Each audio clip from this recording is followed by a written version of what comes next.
Good morning, everyone. My name is Pastor James. Welcome to InterfaceSF Church. This morning, we're going to continue our Giant Faith series. And this morning, we have Jenni Christine who will be our guest speaker. And Jenni's been a part of this church. She's our family ministry director. And I still remember when I first met Jenni, she really had the fire and the passion to serve God. And I'm so excited to hear her preach this morning. And I know that God's going to use her for His glory. And I just want to ask Jenni to come on up, and let's be in prayer as she shares the word. Thank you.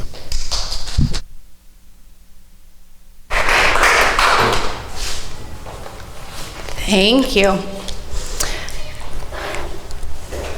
You've probably all heard the story of David and Goliath before, maybe when you were younger or in Sunday school, but we're going to take another look at it today, now that the giants in our life are bigger than making sure that we have the coolest clothes in third grade or that we don't get beat up after school.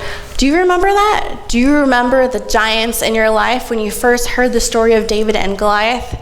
So I remember, and for me, it was friendships. That was the big struggle. I felt like I had to be friends with everyone so that I would be invited to everyone's birthday parties. Because sometimes kids would use that as a threat. They would say, fine, I'm not going to invite you to my birthday party. And for me, that was tragic. So as an adult, those struggles seem so small, but when I was younger, it was a big deal. In the same way, our giant struggles now seem so big to us, but really, to God, they are small. Our giant struggles that we face now might be financial struggles, or relationship struggles, or job and school struggles. As a church, our giant struggles as InterfaceSF Church are to even find a building to worship in every week and to have enough money in the offering to pay rent and other church needs. Also, a struggle is finding leaders in our church who will come and replace those who are leaving this summer.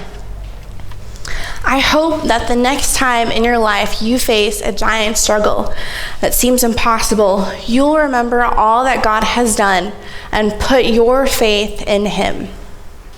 Giant faith is the weapon that wins. This morning we'll look at 1 Samuel 17. So if you could all turn to 1 Samuel 17 and we'll see how giant faith wins. So as you're turning to 1 Samuel 17, I'll set it up for you here. So the context of where this story is so that we can see the big picture. So God made the world, and then He chose the Israelites to be His special people. He brought them out of being slaves in Egypt, and then He gave them the law, His commandments, to show them how to live in a way that would honor God and show that He is better than the gods of the people around them. And God was their leader, but eventually they wanted a king, like all the other nations around them. So God gave them a king, and his name was Saul. That was the first king. But then Saul stopped obeying God, so they needed a new king. And that is where David comes on the scene. So let me set the stage here for where we are in 1 Samuel 17 for the story. So the Philistines keep coming over onto Israel's land. And so they're just going to battle it all out here once and for all. And they decide to have a battle of the champions. That's how they're going to decide this. So the Philistines are up here on this hill, and then the Israelites are up here on this hill, and there's a valley in between them. And they're going to have a battle of the champions. And that was a common way of doing wars for people in the ancient Near East where they were. So they would each send their greatest fighter, and they would battle it out, and whoever won would win for the whole side, the battle of the champions. So the champion that the Philistines sent out was Goliath, and we get a good picture of Goliath, a very detailed description of him here in the Bible. It says that he was 6 cubits and a span. So that is 6 foot 9 inches. And I think the tallest person here who might come close is Mitch. Mitch, can you stand up? Okay, so Mitch said he is 6'2". So add 7 more inches, Yeah, about that, yeah. And that's how tall Goliath was. Pretty tall considering, thank you, Mish, the average Israelite man was 5'3". So I think that's a little bit shorter than me. Is anyone 5'3"? Yeah. Okay, so that's what it was. And every morning and evening for 40 days, Goliath would come out and he would trash talk Israel for 40 days. Okay, trash talk is not something new that we invented. It happened then too. So let's look at 1 Samuel 17, verse 8, what Goliath said. So Goliath stood and shouted to the ranks of Israel, "Why do you come out and line up for battle? Am I not a Philistine, and are you not the servants of Saul? Choose a man and have him come down to me. If he is able to fight and kill me, we will become your subjects. But if I overcome him and kill him, you will become our subjects and serve us." Then the Philistine said, "This day I defy the armies of Israel. Give me a man and let us fight each other." On hearing the Philistines' words, Saul and all the Israelites were dismayed and terrified. Now we are introduced to David. He's from Bethlehem, a town you've probably heard of before.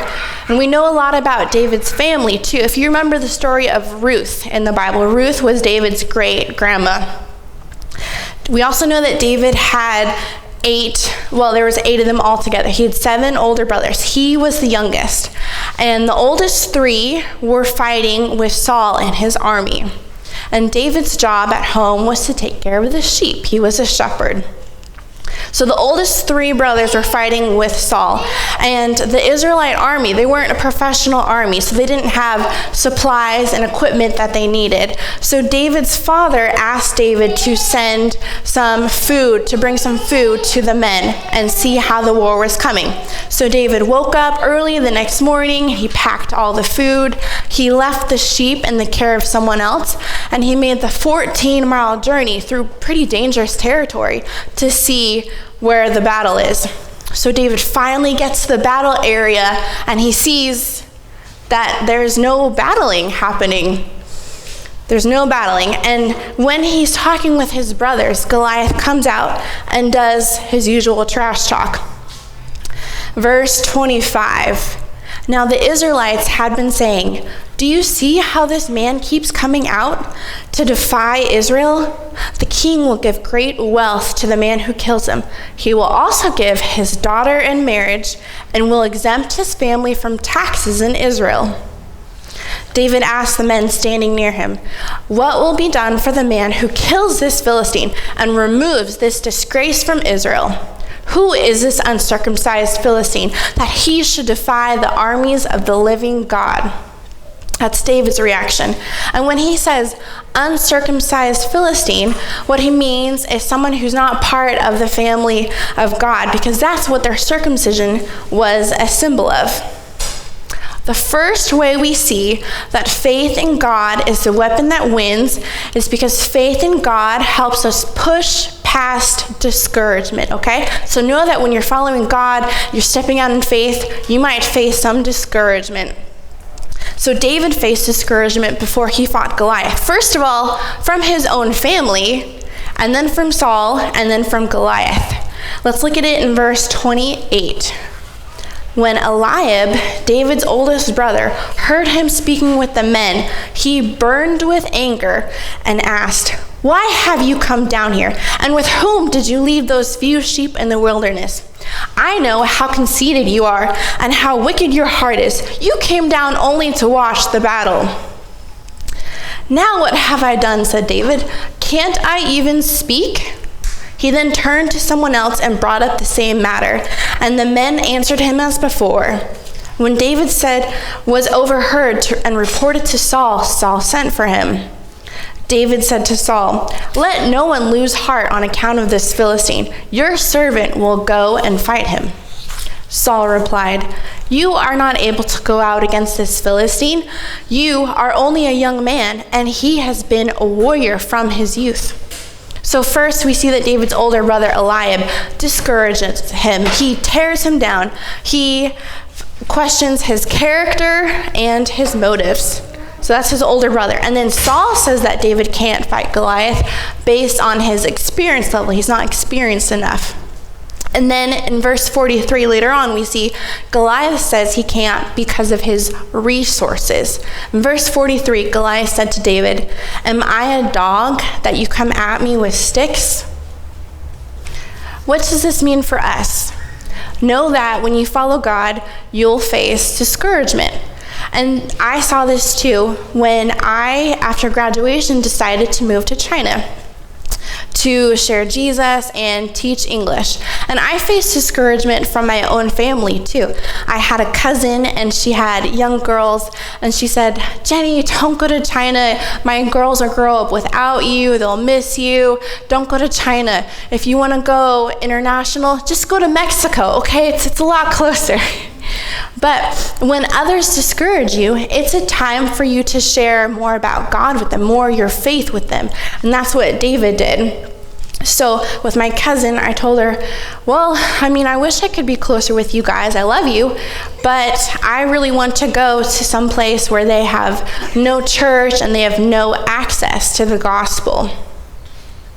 Faith in God helps us push past discouragement, and faith in God is more important than our resources.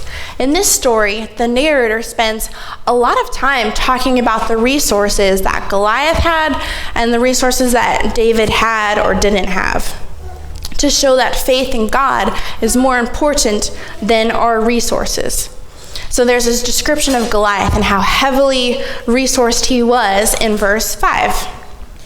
He had a bronze helmet on his head and wore a coat of scale armor of bronze weighing 5,000 shekels. That's 126 pounds. On his legs he wore bronze greaves, and a bronze javelin was slung on his back. His spear shaft was like a weaver's rod, and its iron point weighed 600 shekels. That's about 15 pounds. His shield bearer went ahead of him. So the narrator spends a lot of time talking about Goliath's armor, and it was a diverse collection of offensive and defensive, imported and domestic weapons. So his torso was protected by heavy scale armor. That was 126 pounds. And greaves. So these are giant bronze shin guards that maybe went all the way around and had leather lining on the inside. And the javelin is probably more like a sword, like a curved oriental sword. And then he had the spear with the iron point of it alone just weighing 15 pounds. Next, in contrast, we see that David rejects Saul's armor and instead grabs his 5 stones. Verse 38. Then Saul dressed David in his own tunic. He put a coat of armor on him and a bronze helmet on his head. David fastened on his sword over the tunic and tried walking around because he was not used to them. "I cannot go in these," he said to Saul, "because I'm not used to them." So he took them off. Then he took his staff in his hand, chose 5 smooth stones from the stream, put them in the pouch of his shepherd's bag, and with his sling in his hand, approached the Philistine. So it doesn't matter what David's resources are. He comes in the name of the Lord. That's what he says in verse 43. Goliath said to David, "Am I a dog that you come at me with sticks?" And the Philistine cursed David by his gods. "Come here," he said, "and I'll give your flesh to the birds and the wild animals." David said to the Philistine, "You come against me with sword and spear and javelin, but I come against you in the name of the Lord Almighty, the God of the armies of Israel, whom you have defied." How does this apply to us? Don't look at what resources you have or don't have. Look at God, who has unlimited resources. A good example of this that I see in my life is Pastor James. He is an example of someone who has giant faith. You have to have giant faith if you're going to plant a church in San Francisco. So when James started out, he didn't have any resources. He just had his family to start with, and then he gathered a team. We didn't have any financial resources, but God put it on the hearts of churches in the South and across the country who we didn't even know. He put it on their hearts to be a part of God's mission in San Francisco. So our partner churches like Southcliff and Johnson Ferry and Bannockburn and Pathway, they've all given part of their tithe and financial resources to us and some missions teams. But when James first started, he didn't know that any of that would come. He just had faith that God would provide, and he has. For David, faith in God is based on his character and his history. So David bases it on the character of God being the living God. So in verse 26, David asked the men standing near him, "What will be done for the man who kills this Philistine and removes this disgrace from Israel? Who is this uncircumcised Philistine that he should defy the armies of the living God?" So David recognizes that God is the living God in comparison with the idols that the Philistines and the people around them worshipped. Also, David remembers how God has rescued him in the past from the bear and the lion. Verse 34. But David said to Saul, "Your servant has been keeping his father's sheep. When a lion or a bear came and carried off a sheep from the flock, I went after it, struck it, and rescued the sheep from its mouth. When it turned on me, I seized it by its hair, struck it, and killed it. Your servant has killed both the lion and the bear. This uncircumcised Philistine will be like one of them, because he has defied the armies of the living God. The Lord who rescued me from the paw of the lion and the paw of the bear will rescue me from the hand of this Philistine." So how do we apply this to our lives? Know the character of God. Know who he is. So you can't just say, "I love God," and you don't really know him. You don't really know who he is. So an example of that is Miles, my boyfriend's here, and he can't say, "I love Jenny." If you're talking to him, he can't say, "I love Jenny. I love her blonde hair, and I love looking up into her blue eyes." You would think he's crazy. He doesn't even know me because that's not what I look like. So you need to know someone, get to know them in order to love them. Also, know what God has done in the Old Testament and the New Testament and church history and in the lives of others. So be a lifelong learner and study. I encourage you to grab resources like books and classes and podcasts and videos. A professor of mine said, "The gospel is so simple a 5-year-old could understand it, but the Bible is so complex you can study it for your whole lifetime." Finally, faith in God is reasonable because the battle is the Lord's. That's what David says in verse 47. "All those gathered here will know that it is not by sword or spear that the Lord saves, for the battle is the Lord's, and he will give all of you into our hands." David also says the battle is the Lord's, and it's so that the world will know that there's a God in Israel. Because in ancient Near Eastern thinking, the nation's military strength was equated with the nation's God. So if one nation conquered another, it was because their God was more superior than the other. So God's reputation was on the line here, and he came through and made it clear that he is superior to the idols that the Philistines worshipped. In verse 46, David says, "This day the Lord will deliver you into my hands. I'll strike you down and cut off your head. This very day I will give the carcasses of the Philistine army to the birds and the wild animals, and the whole world will know that there is a God in Israel." Now, let's hear the end of the story. Verse 48. As the Philistine moved closer to attack him, David ran quickly toward the battle line to meet him. Reaching into his bag and taking out a stone, he slung it and struck the Philistine on the forehead. The stone sank into his forehead, and he fell face down on the ground. So David triumphed over the Philistine with a sling and a stone. Without a sword in his hand, he struck the Philistine and killed him. David ran and stood over him. He took the Philistine's sword and drew it from the sheath. After he killed him, he cut off his head with the sword. When the Philistines saw that their hero was dead, they turned and ran. Then the men of Israel and Judah surged forward with a shout and pursued the Philistines to the entrance of Gath and to the gates of Ekron. Their dead were strewn along the Sha'arim road to Gath and Ekron. When the Israelites returned from chasing the Philistines, they plundered their camp. David took the Philistine's head and brought it to Jerusalem, and he put the Philistine's weapons in his own tent.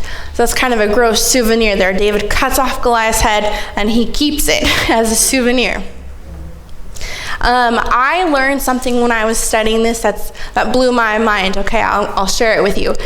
Some scholars think that David actually hit Goliath not in the forehead, but in the shin.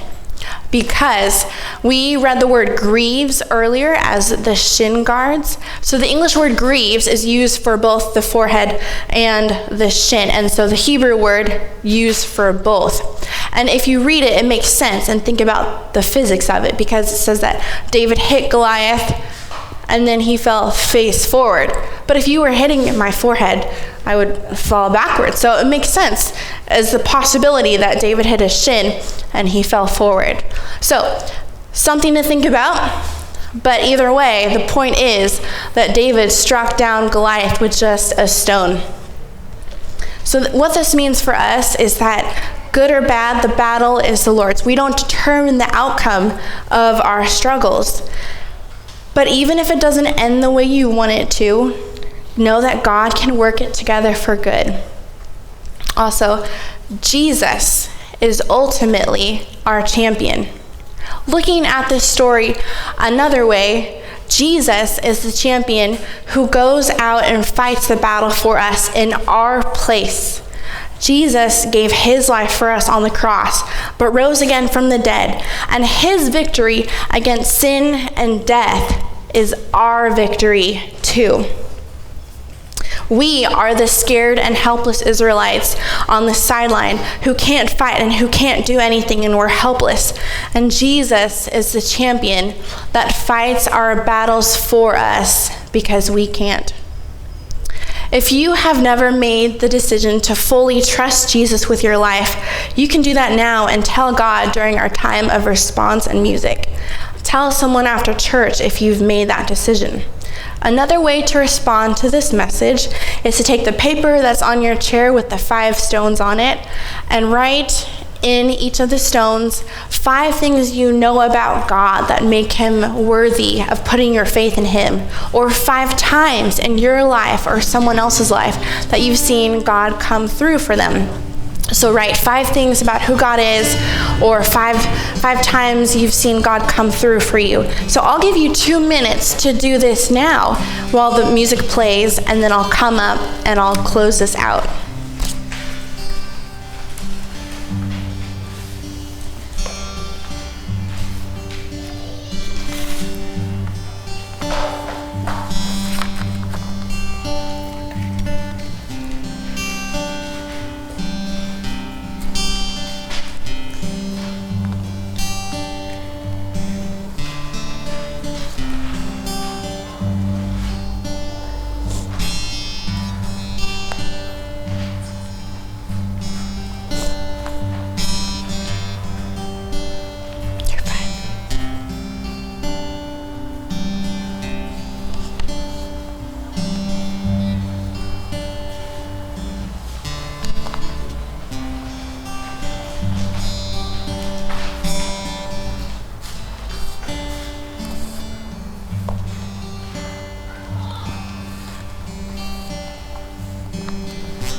All right, so the next time you are facing a giant struggle, I hope that you will meet it with giant faith in God.